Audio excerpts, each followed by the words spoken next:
ویسے پچھلے سال بھی اللہ کے فضل و کرم سے اسی جگہ پر 15ویں رات کو امام جعفر صادق کے حوالے سے باتیں ہوئی تھی. کوشش کروں گا کہ جو پچھلی بار بیان کیا ان کے علاوہ کچھ اور باتیں آپ کے سامنے پیش کروں. وہ جو تھا وہ نیٹ کے اندر موجود ہے. سیدنا امام جعفر صادق رحمۃ اللہ علیہ، آپ کی ولادت 80 یا 83 ہجری 17 ربیع الاول کے اندر ہوئی. آپ کے والد نے آپ کا نام جعفر رکھا. آپ کے والد کا نام امام باقر ہے، جو سیدنا امام علی زین العابدین رحمۃ اللہ علیہ کے بیٹے ہیں. امام زین العابدین کا اصل نام علی ہے، جو کہ سیدنا امام حسین شہید کربلا رضی اللہ تعالیٰ عنہ ان کے لخت جگر ہیں. اور امام حسین رضی اللہ تعالیٰ عنہ مولا علی شیر خدا رضی اللہ تعالیٰ عنہ آپ کے نور نظر ہیں. اور مولا علی شیر خدا کو کون نہیں جانتا. اہل بیت کے بھی تارے اور صحابہ میں بھی عظمت والے. نبی پاک علیہ الصلوۃ والسلام کے داماد، حضرت فاطمہ الزہرا کے شوہر اور امام حسن حسین کے والد. آپ کا عظیم مقام ہے کہ آپ کو نبی بھی ملے تو تمام نبیوں کے سردار، اگر آپ کو زوجہ ملی تو تمام جنتی عورتوں کی سردار، اور آپ کو بیٹے ملے تو جنتی جوانوں کے سردار. اور اہل سنت بھی انشاءاللہ تعالیٰ ان کی برکت سے فیض اٹھائیں گے. امام جعفر صادق رحمۃ اللہ علیہ، آپ کا نام ہے جعفر بن محمد، ہاشمی، قرشی، مدنی اور نبوی، یہ آپ کے نام کے ساتھ لگتا ہے. اور آپ کا جو لقب ہے وہ صادق کے نام سے آپ مشہور ہیں. صادق معنی ہوتا ہے سچ بولنے والا. ہمارے پیارے آقا علیہ السلام کا جو لقب کافروں میں بھی سب سے پہلے جو مشہور ہوا تھا، ایک صادق تھا، دوسرا میم تھا. تو ان کی برکت سے امام جعفر صادق ان کا نام مشہور ہو گیا. یعنی سچ اتنا بولا کہ آپ کو سارے صادق ہی کہتے تھے. قرآن پاک کی آیت آپ کے سامنے پڑھی ہے سورۃ التوبہ کی، یا ایھا الذین آمنوا اتقوا اللہ وکونوا مع الصادقین. اے ایمان والو، اللہ سے ڈرو اور سچے لوگوں کے ساتھ ہو جاؤ. رب تعالیٰ نے ہمیں سچے لوگوں کے ساتھ ہونے کا فرمایا ہے، اور ان سچے لوگوں میں سے ایک امام جعفر صادق رحمۃ اللہ علیہ. تو اس لیے انشاءاللہ تعالیٰ ان کے چند فرامین سنیں گے تاکہ ہم ان لوگوں کے ساتھ ہو جائیں. ان کی بات مانیں گے تو انشاءاللہ ساتھ ہی ہوں گے انشاءاللہ. آپ کی والدہ کا نام ام فروا ہے، جو کہ حضرت ابوبکر صدیق کی پڑپوتی ہیں. لہٰذا امام جعفر صادق رحمۃ اللہ علیہ اپنے والد کی جانب سے تو علوی اور سید ہے، اپنی والدہ کی جانب سے حضرت ابوبکر صدیق کی اولاد سے، یعنی حضرت ابوبکر صدیق سے بھی ان کا رشتہ ہے. اس لیے آپ نے کہا تھا والدنی ابو بکر مرتین، کہ میرے والد ابو بکر نے مجھے 2 مرتبہ، وہ میرے والد ہیں، دورے والد. اس کی وجہ یہ تھی کہ جو آپ کی والدہ ام فروا تھی، وہ حضرت ابوبکر صدیق کے پوتے اور پوتی دونوں کا نکاح ہوا تھا. ان کے بعد حضرت ام فروا جو حضرت ابوبکر صدیق کی پڑپوتی، وہ پیدا ہوئی تھی، اور ان کا نکاح امام باقر سے ہوا تھا، جن سے امام جعفر صادق رحمۃ اللہ علیہ آپ کی ولادت ہوئی.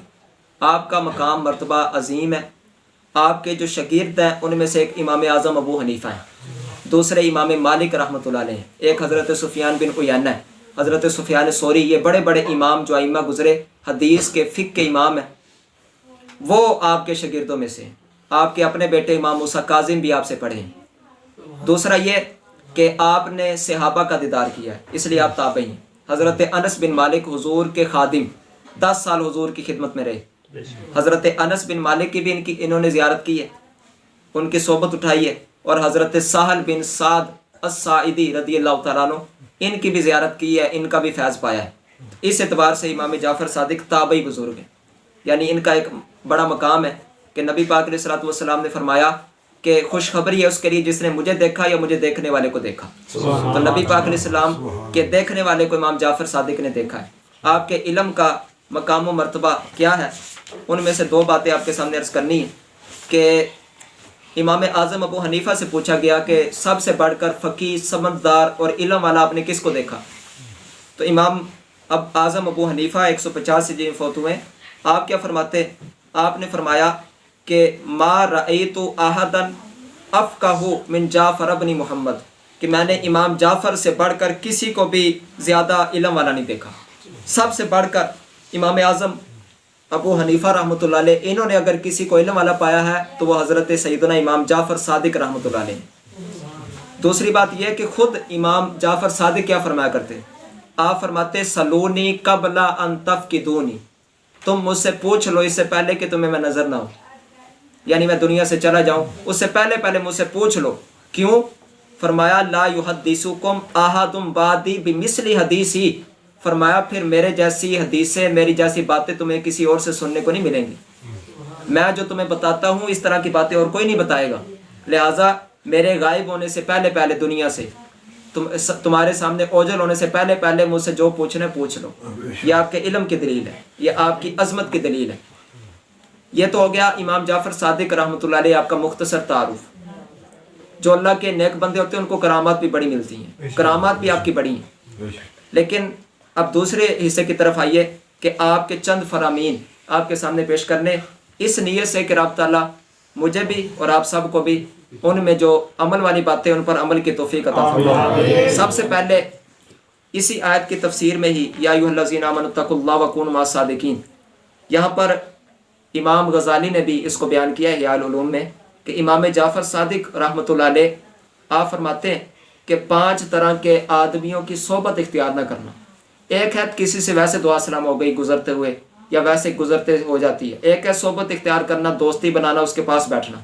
فرمایا 5 طرح کے بندوں سے دوستی اختیار نہ کرنا، ان کو اپنی صحبت نہ دینا، اپنے ساتھ زیادہ نہ بٹھانا یا تم ان کے ساتھ زیادہ نہ بیٹھنا. کون کون سے 5 بندے ہیں؟ سب سے پہلا آپ نے فرمایا بہت جھوٹ بولنے والے شخص کو اپنا دوست نہ بنانا، یعنی جو بڑا جھوٹا ہو، جھوٹے کو اپنا دوست نہ بنانا کیونکہ تم اس سے دھوکہ کھاؤ گے. وہ سراب کی طرح ہے. سراب کہتے ہیں کہ کوئی صحرا میں جا رہا ہو تو صحرا کے اندر نا کئی بار سورج کی روشنی کی وجہ سے یا درخت کے سائے کی وجہ سے دور سے ایسا لگتا ہے جیسے وہاں پر پانی ہے. بندہ وہاں پہ لپکا جاتا ہے چلو پانی مل گیا، لیکن قریب جاتا ہے تو وہ تو سایہ ہوتا ہے، پانی ہوتا نہیں. آسان مثال یہ سمجھ لیجئے کہ ہم بھی جب موٹر سائیکل پہ جا رہے ہوتے ہیں نا، دھوپ ہوتی ہے تو سڑک پہ پڑتی ہے تو دور لگتا ہے جیسے پانی کھڑا ہے، قریب آتے تو وہ سورج کی وجہ سے ایسا ہوتا ہے. تو یہ ہے سراب، دھوکہ.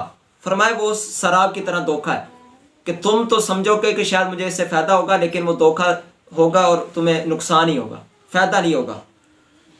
دوسرا یہ تو تھا جھوٹا بندہ، یعنی وہ ہر بندے سے اس نے جھوٹ بولنا تو اس سے بھی بولے گا.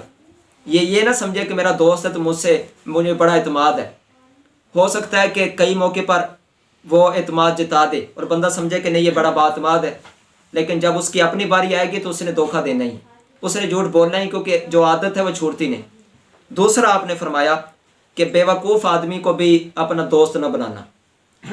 دیکھیے وہ ٹھیک ہے کہ اللہ کے ہر بندے کی عزت کرنی ہے، ہر بندے سے پیار کرنا ہے، ہر مسلمان کی عزت کرنی ہے. یہاں پر بات ہو رہی ہے دوست بنانے کی، کسی کے قریب. تو بیوقوف سے دوستی نہیں کرنی. وہ آپ نے بڑا عمدہ واقعہ ایک سنا ہوگا، مولا رومی جو ہیں وہ اس طرح کی کہانیاں سمجھانے کے لیے بتاتے ہیں. تو انہوں نے بتایا کہ ایک بندہ تھا تو وہ کہیں جنگل سے گزر رہا تھا، تو ایک بندر کو اس نے بچا لیا. وہ کہیں پر کسی چیز کے ساتھ اڑا ہوا تھا اور چیخ رہا تھا. اس بندے نے بچا لیا تو بندر اس کا ساتھی بن گیا، اس کے ساتھ ہی رہنے لگا. وہ یہ اس کو منع کرتا لیکن وہ ساتھ رہتا اور اس کے کام بھی کرتا. یہ بڑا خوش ہوا کہ چلو اب یہ بندر میرے ساتھ ہی ہے، میرے کام آتا ہے. اس کو اپنا دوست بنا لیا. ایک بندے سمجھدار نے اس کو سمجھایا کہ یار ٹھیک ہے وفادار ہے، یہ بھی میں مانتا ہوں، وہ تمہاری مدد کرنا چاہتا ہے، یہ بھی ٹھیک ہے، لیکن ہے وہ جانور، تو لہٰذا بیوقوف ہے، کہیں کوئی تمہیں نقصان نہ پہنچا دے. ہو سکتا ہے مدد ہی تمہاری کرنا چاہے لیکن نقصان نہ پہنچا دے تمہیں، لہٰذا اس کی صحبت سے دور رہو. کہنے لگا نہیں تم سڑتے ہو، تم جلتے ہو مجھ سے. تو لہٰذا وہ بندہ سمجھا کے چلا گیا. اب اس نے کیا کیا، ایک بار سویا ہوا تھا، مکھی بیٹھی اس کی ناک پر، تو بندر اب اڑا رہا ہے. اس نے ایک بار اڑائی، پھر ناک کے اوپر وا کر بیٹھ گئی. دوسری بار اڑائی، پھر اس کو غصہ آیا تو چھری قریبی پڑی تھی. اس نے کہا یہ مکھی کو قتل ہی کر دیتا ہوں. اس نے چھری اٹھائی، مکھی جیسے اب ناک کے اوپر آئی تو اس نے چھری ہی مار دی، اس کی ناک کاٹ کے رکھ دی. اب اس کو سمجھ آئی کہ یہ بیوقوف کی دوستی اچھی نہیں. وفادار کوئی ہو وہ علیحدہ بات ہے، یعنی ایسا نہیں کہ جو بیوقوف ہے بے وفا ہوتا ہے، وفادار بھی ہو. لیکن چونکہ امام جعفر صادق بھی یہی فرما رہے، پوری بات سنیے. آپ نے فرمایا کہ بیوقوف آدمی سے دوستی نہ کرنا، کیونکہ اس سے تمہیں کچھ بھی حاصل نہ ہوگا. وہ تمہیں نفع پہنچانا چاہے گا لیکن نقصان پہنچا دے گا. وہ جو بندر تھا وہ بھی اس کا فائدہ ہی کر رہا تھا لیکن کر نقصان دیا. یہ بات بالکل بزرگوں کی آزمائی ہوئی اور یہ بالکل تجربے والی بات ہے. لہٰذا اس لیے جس کو نہیں زیادہ سمجھ آتی اس سے دعا سلام بھی رکھے، بات چیت بھی کریں، لیکن صحبت اختیار نہ کریں، کیونکہ بندہ اس سے فائدہ کی امید رکھے گا لیکن وہ نقصان پہنچائے گا. تیسرا بندہ کون سا ہے؟ آپ فرماتے ہیں کہ بخیل بندہ جو کنجوس ہے وہ دوستی کے قابل نہیں. فرمایا اس سے بھی دوستی نہ کرنا. وجہ کیا ہے؟ کیونکہ جب تمہیں اس کی ضرورت ہوگی تو وہ دوستی ختم کر دے گا. کئی بار پیسوں کی ضرورت ہو گئی، ایک تو یہ ہے نا کہ دوستی بنائی پیسوں کے لیے دوستی بنائی نہیں جاتی، ویسے بنانی چاہیے بھی نہیں. ایک یہ کہ ویسے دوستی تھی، ویسے پیسوں والا معاملہ نہیں تھا، کسی موقع پر پڑ گئی ضرورت پیسوں کی، اب چونکہ وہ کنجوس ہے اس نے کیا دینے، وہ بھاگ جائے گا. فرمایا پھر دوستی ختم کر دے گا جب تمہیں ضرورت ہوگی. تو لہٰذا بخیل بندے سے جو کنجوس ہے اس سے بھی دوستی کرنے سے بچنا. چوتھا بندہ کون سا ہے؟ آپ فرماتے ہیں کہ جو بزدل بندہ ہے، جو ڈرپوک ہے، اس سے بھی دوستی نہ کرنا. اور آپ نے مولا علی شیر خدا کی بہادری تو سنی ہے، تو لہٰذا مولا علی شیر خدا کو ماننے والا بزدلوں کے قریب نہ بیٹھے، کیونکہ پھر اس کی وہ جو بہادری ہے وہ بزدلی میں بدل جائے گی. اب ذرا آپ فرماتے کیوں؟ کیونکہ مشکل وقت میں جو بزدل دوست ہے نا وہ بھاگ جائے گا چھوڑ کے، مشکل وقت میں کام نہیں دے گا. اور ویسے بھی جو بزدل ہے وہ بندے کو بہادری کا مشورہ تو نہیں دے سکتا، وہ تو بھاگنے کا مشورہ ہی دے گا. لہٰذا اس لیے بزدل بندے سے دوستی نہ ہو تو ٹھیک ہے. اگلا پانچواں اور آخری بندہ کون سا ہے؟ آپ فرماتے ہیں کہ جو فاسق بندہ ہے اس کی دوستی نہ کرنا، کیونکہ وہ ایک لقمے یا اس سے بھی کم قیمت میں تمہیں بیچ دے گا. کسی نے پوچھا کہ لقمے سے کیا مراد ہے، تو آپ نے فرمایا کہ لالچ رکھنا اور اس کو نہ پانا. یعنی فاسق سے مراد لالچی سمجھ لیں کہ لالچی سے بھی دوستی نہ کرنا، کیونکہ جب اس کو اپنی لالچ کی فکر ہوگی تو وہ دوست کی فکر نہیں کرے گا. لہٰذا یہ بڑی عمدہ نصیحت ہے آپ کی کہ ان 5 بندوں سے بندے نے بچنا ہے. جھوٹا بندہ، بخیل بندہ، جو بیوقوف ہے وہ، اور جو فاسق ہے یعنی آپ یہ سمجھ لیں لالچی بندہ، اور بزدل جو ہے، ان بندوں سے ہمیں بچ کر ہی رہنا چاہیے.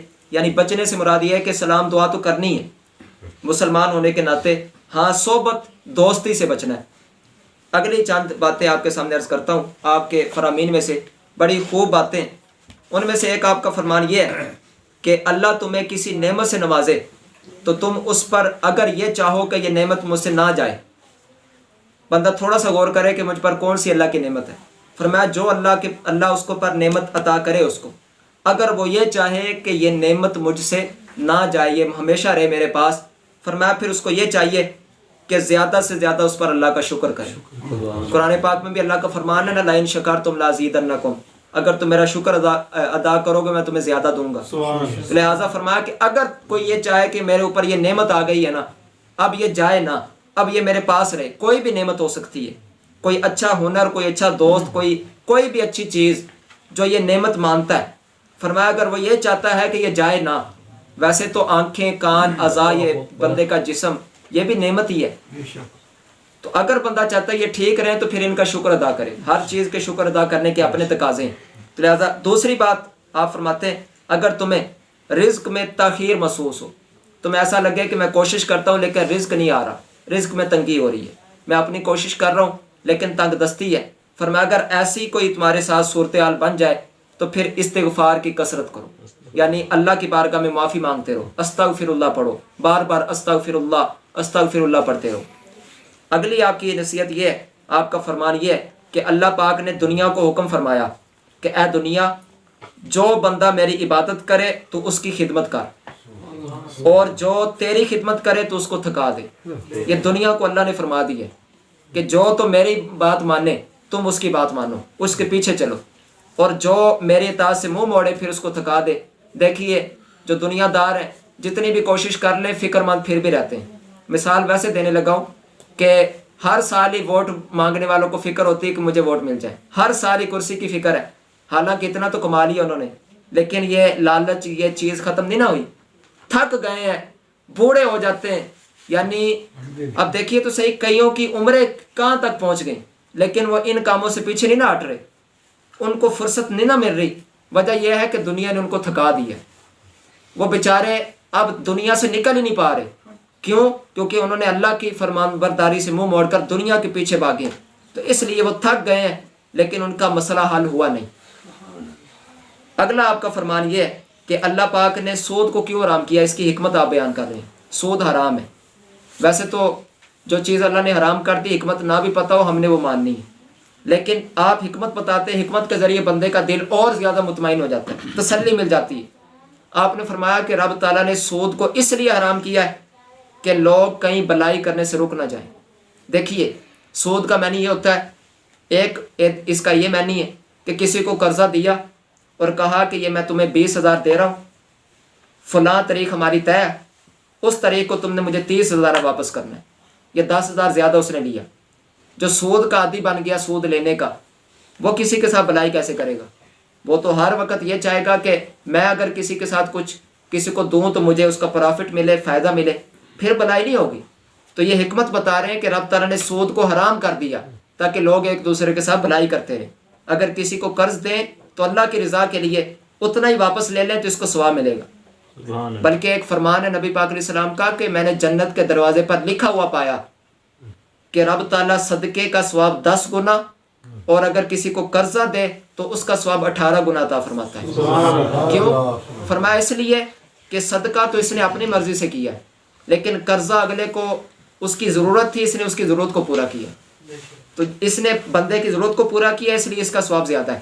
اور جب تک قرضہ واپس نہیں آئے گا، جتنا قرضہ اس نے دیا ہے اتنے کا ثواب اس کو روزانہ ملتا رہے گا۔ دیکھیے کسی نے وعدہ کیا، وعدے سے اب دین بڑھ رہے ہیں تو اب اس کو روزانہ اتنے پیسوں کا 20,000 دیا تھا، روزانہ 20,000 صدقہ کرنے کا اس کو ثواب مل رہا ہے جب تک واپس نہیں آ جاتے۔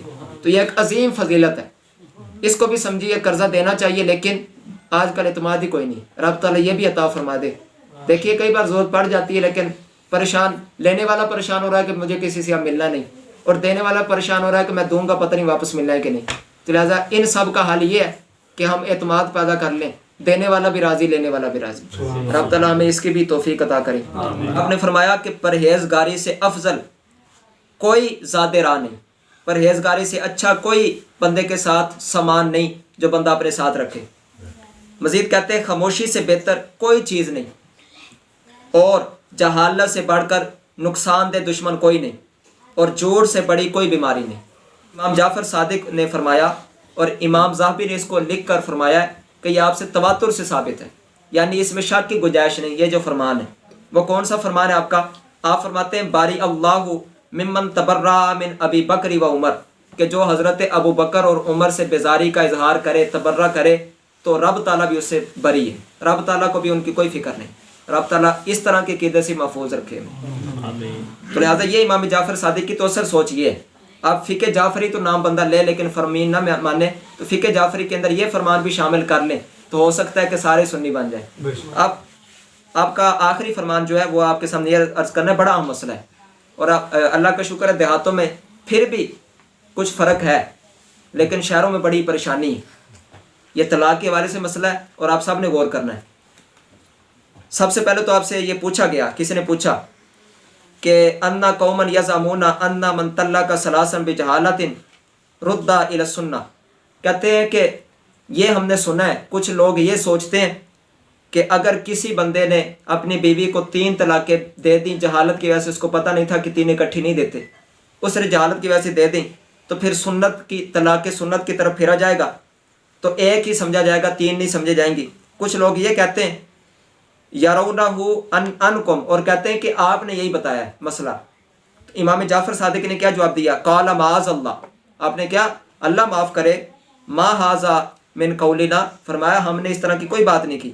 من طلق ثلاثا فہو کما قال، جس نے 3 طلاقیں دی تو 3 ہی ہوں گی۔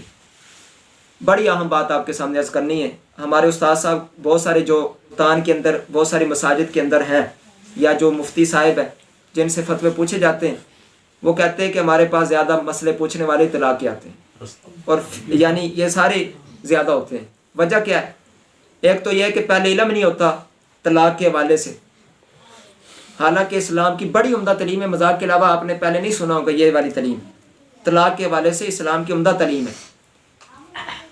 پہلے تو یہ نبی پاک علیہ السلام کا فرمان کہ حلال کاموں میں سے جو سب سے زیادہ ناپسند کام ہے نا اللہ کے نزدیک وہ طلاق ہے حلال، لیکن رب تعالیٰ کو سب سے ناپسند ہے۔ دوسرا بات یہ کہ کوئی ایسی صورتحال پیدا ہو جائے کہ اس کے بغیر کوئی چارہ نہ ہو، تو پھر اسلام کی ذرا تعلیم دیکھیے۔ جو سنت طلاق ہے نا، اگر کوئی سنت طریقے سے کوئی طلاق دینا چاہے جو اسلام کا صحیح طریقہ ہے تو وہ طریقہ یہ ہے کہ اس کو بس ایک طلاق دے دے. کتنی؟ سب بولیں ذرا. اس کو ایک طلاق دے دے. مسئلہ یہ ہوتا ہے کہ بندہ غصے کے اندر 3 طلاقیں دیتا ہے. وہ اب 3 طلاق کے بعد میں غصہ جب اترتا ہے نا تو پھر وہ سوچ رہا ہوتا ہے میں نے یہ کیا کر دیا. اب تو ہمیشہ کے لیے ہم ایک دوسرے کے قریب بھی، یعنی ختم اب سارا سلسلہ. اور ہوتے بھی جوان ہیں، ان کے بچے بھی چھوٹے چھوٹے ہوتے ہیں. اب وہ مولوی صاحب کے پاس جاتے ہیں کہ یار کوئی صورت نکال لو کہ کسی طریقے دوبارہ ہم آپس میں ہو جائیں. کئی دیہاتوں کے اندر ایسی جہالتیں ہیں کہ وہاں پر جو وڈیرے ہیں نا وہ فیصلہ کر دیتے ہیں کہ تم 2 دیگے دلا لو، بس رو آئندہ نہ اس طرح کرنا. یہ اسلام ہے، شریعت ہے، یہ کوئی مذاق تو نہیں. لہٰذا اس طرح کی یہ بڑا سخت فعل ہے، بعد میں گناہ ہوتا رہے گا زنا کا، اگر یعنی طلاق واقع ہو گئی اور بندہ پھر بھی ساتھ رہا. لہٰذا اس سے پہلے مسئلے پہلے سیکھے ہوں گے تو پریشانی نہیں ہوگی. آپ نے امام جعفر صادق کی فرمان بھی سنا کہ جہالت سے بڑا کوئی دشمن نہیں، کیونکہ بندے کی زندگی مشکل کر دیتا ہے. بندے کو پتہ نہیں ہوتا میں نے کرنا کیا ہے. اب دیکھیے وہ جب صورتحال نہیں نکلتی نا تو پھر مکتبہ فکر جو وہابی حضرات ہیں ان کے پاس جاتے ہیں تو وہ کہتے نہیں 3 طلاق ایک ہی ہیں. اب جہاں پر آسانی ملتی وہ کہتے ٹھیک ہے. بہت سارے مسئلے انہوں نے اسی طرح آسانی بنائے ہیں. فجر کے فوراً بعد ہی تم 2 سنتے پڑھ لو، کوئی مسئلہ نہیں، ہو جاتی ہیں. اب بہت سارے آسانی والے وہ وہاں پر پڑھنا شروع کر دیتے ہیں. اور بھی بہت ساری مثالیں ہیں، ان میں سے ایک یہ طلاق والی ہے. وہ کہتے نہیں 3 طلاقیں بھی ایک ہی ہوتی ہیں چاہے بندہ 3 دے دے. اب کیا جو بندہ یہ چاہ رہا ہے کہ کوئی صورتحال نکل آئے اس کے لیے تو نکل آئی ہے، لیکن ایسا کرنا ہے ہی نہیں ٹھیک، یہ درست ہی نہیں ہے. 3 طلاقیں 3 ہی ہیں. اگر کوئی اس بات کو نہ مانے کہ 3 طلاقیں نہیں 3، تو اس نے جب قبول کیا تھا اس وقت 3 والا کیا ایک ہی قبول تھا. جب اس نے کہا تھا کہ قبول ہے تو جب 3 بار اس نے قبول کر لیا تھا نکاح، تو 1 بار ہوا تھا 3 بار ہو گیا تھا. تو اس وقت بھی تو ہو گیا تھا. اب 3 طلاقیں ایک ہیں. یہ عجیب صورتحال ہے. اس کے علیحدہ دلائل ہے لیکن میں اس کی تفصیل اتنی زیادہ نہیں کر رہا. طلاق سنت یہ ہے، سنت طریقہ یہ ہے کہ 1 طلاق دے دی جائے. عورت کو طلاق واقع ہو گئی نا، اب عورت کی عدت شروع ہو گئی. اور عدت قرآن پاک نے بیان کی ہے 3 حیض، یعنی نپاکی جو دن ہے نا 3 بار، یعنی 1 بار نپاکی آ جائے پھر پاک عورت ہو جائے، پھر نپاکی کے ایام آئے پھر پاک ہو جائے، پھر نپاکی کے ایام آئے. جب تیسری بار پاک ہوگی نا عورت، یہ طلاق کی عدت ختم ہو جائے گی. اگر اس سے پہلے کیونکہ اس نے بندے نے کتنی طلاق دی ہے؟ 1 دی ہے. اب درمیان کے اندر دیکھیے اس کو پورے تقریباً 3 مہینے لگ جاتے ہیں. 3 مہینے کا وقت مل گیا ہے. اب یہ پورا سوچ سکتا ہے طلاق رجعی دے، یعنی ویسے جب طلاق دے گا تو رجعی ہی ہوگی، مطلب یہ کہ رجوع کر سکتا ہے. اب 3 مہینے کا دونوں کے پاس ٹائم ہے، سوچ لیں گے اب خود ہی کہ میں نے واقعی طلاق دینی ہے یا رکھنا ہے. اگر غصے کی وجہ سے دیا تھا تو سارا غصہ اتر جائے گا، پھر بندے کو سمجھ آ جائے گی. تو 3 مہینوں سے پہلے یہ اپنی عورت کے ساتھ رجوع کر سکتا ہے. یہ دوبارہ یعنی عورت سے کہہ دے کہ میں نے تم سے رجوع کیا، اب یہ اکٹھے رہ سکتے، کوئی مسئلہ نہیں. ہاں 1 طلاق ہو گئی، اب باقی 2 رہ گئی. اگر آئندہ بھی کوئی معاملہ ہو تو پھر 1 طلاق دے دے. پھر 3 مہینے کی مہلت مل گئی. پھر یہ سوچ لے عدت گزرنے سے پہلے پھر تیسری بار بھی رجوع کر سکتا ہے. ہاں جب 3 طلاقیں دے دیں اس کے بعد اب دوبارہ رجوع نہیں ہو سکتا. سمجھ آ گئی نا؟ یہ بہترین طریقہ ہے کہ اگر کوئی اس طرح کی صورتحال بن جائے کہ طلاق کے بغیر کوئی گزارا نہیں تو پھر یہ طریقہ ہے. سمجھ آ گئی؟ پھر یہ طریقہ ہے. یہ جہالت ہے بالکل اور سخت گناہ حرام ہے. 3 طلاقیں ہو تو جاتی ہیں اگر کوئی اکٹھی 3 دے دے، لیکن بندہ سخت گناہ گار ہے، سخت ناپسندیدہ. حضور علیہ السلام نے سخت جلال کا اظہار کیا، فرمایا تم نے اللہ کی ان باتوں کو مذاق بنا لیا ہے. ایک مسئلہ آ گیا تھا حضور کے علیہ السلام کے پاس، تو نبی پاک علیہ السلام نے اس طرح فرمایا کہ تم نے اللہ کی باتوں کو مذاق بنا لیا. لہٰذا اس لیے طریقہ یہ ہے کہ اگر کوئی خدا نہ خواستہ اس طرح کی صورتحال ہو تو صرف 1 طلاق. اب اس کے پاس موقع ہے. طلاق کی 2 قسمیں ہوتی ہیں. کوئی ہوتی طلاق رجعی. طلاق رجعی دی، بندہ طلاق یہ کہے کہ میں تمہیں طلاق رجعی دی، اب بھی طلاق ہی ہے. اگر 3 مہینے گزر گئی تو وہی طلاق اب بائنہ ہو جائے گی. دوسری کی ایک طلاق رجعی ہے، دوسری بائنہ ہے. اگر بائنہ ہو جائے گی نا، پھر عورت سے اگر بندہ رجوع کرنا چاہتا ہے تو دوبارہ اسی سے نکاح ہو سکتا ہے، اسی سے وہ نکاح کر لے 2 گواہوں کی موجودگی میں. زیادہ اب دوبارہ اسی طرح شادی کرنے کی ضرورت نہیں، بلکہ 2 گواہ جو اپنے قریبی ہیں ان کو بٹھا لیں اور آپس میں نکاح کر لیں، خود بھی نکاح ہو سکتا ہے. لہٰذا یہ صورت ہے. اگر طلاق بائنہ ہو تو نکاح کے ذریعے، اگر طلاق رجعی ہو تو صرف زبان بولنے کے ذریعے رجوع ہو جاتا ہے.